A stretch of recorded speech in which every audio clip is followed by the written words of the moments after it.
ಎನಿಸುತ್ತಾರೆ. ಸುಭದ್ರ ಹಾಗೂ ಅರ್ಜುನನಿಗೆ ಹುಟ್ಟಿದಂತಹ ನಾನು ಅಭಿಮನ್ಯು ಎನ್ನುವುದಾಗಿ ನನ್ನ ನಾಮಕರಣ. ಏನೇ ಆಗಲಿ ಸ್ವಾಮಿ, ಇವತ್ತಿನ ದಿವಸ ಇಲ್ಲಿ ಬಂದು ನಿಂತಿದ್ದೇನೆ ಅಂತಾದ್ರೆ ಅದು ನನ್ನ ಪುಣ್ಯವೇ ಸರಿ.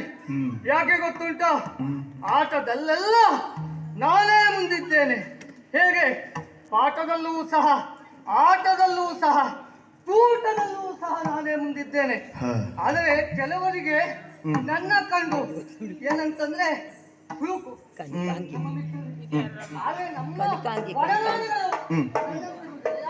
ನಾನು ಎಲ್ಲವುದನ್ನು ಮೊದಲಾಗಿ ಬರ್ತೇನಲ್ಲ, ಅದಕ್ಕಾಗಿ ನನ್ನ ಕಂಡು ಕೆಲವರಿಗೆ ಹುಳುಕು ಮಾಡುವುದುಂಟು.